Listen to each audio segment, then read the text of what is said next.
Qədəh və butulka. Sarxoş nökər qalxıb qapıya tərəf getdi. Gedək Tara, deyə səsləndi. Gedək qoca köpək. Görək ağamız gəlmir ki. Uçurumlu sahildən hər yan görünürdü. Felim ağasını gözlədiyi istiqamətə baxırdı. Çox gözləməli olmadı. Ağacların arasından bir atlı göründü. Nökər atlının öz ağası olduğunu tanıdı. Onu zolaqlı şalından tanımışdı. Meksikalılardan heç kəsin belə şalı yox idi. Onu Navajo qəbiləsinin hinduları toxumuşdular. Tara, odur, ağamız gəlir. Felim dinmədən atlını müşahidə edirdi. Atlı yaxınlaşmaqda idi.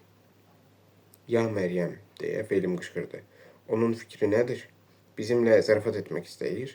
Müqəddəs Patrik, nə qəribə işdir. Elə bil onun başı yoxdur. Doğrudan da yoxdur. Onun başı şalın altında da ola bilməz ki. Felimin səsində bir dəhşət vardı. İt də gözlərini geniş açaraq 150 metrlik məsafədə olan sahibinə baxırdı. Birdən güllə kimi qopub atlının qabağına qaçdı.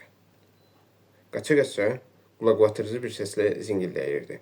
At birdən dönüb geriyə düzənliyə qaçdı. Felim titrəməyə başladı. At dönərkən yəhərin üstündə oturan atlanın başını, qana bulanmış üzünü görmüşdü.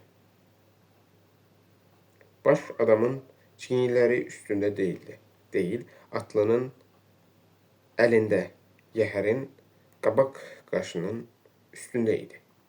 Bu isə hər şeydən daha dəhşətli idi. Felim yamac aşağı qaçmağa başladı. Qaçıb daxmaya girdikdən sonra qapını arxadan bağladı. Daxmada nə vardısa qapının arxasına yığdı. Dəhşətdən özünü itirmiş nökər bir yerdə qərar tuta bilmirdi. O pıçıltı ilə öz-özünə danışırdı. Sanki bayırdan kiminsə onun səsini eşidəcəyindən qorxurdu.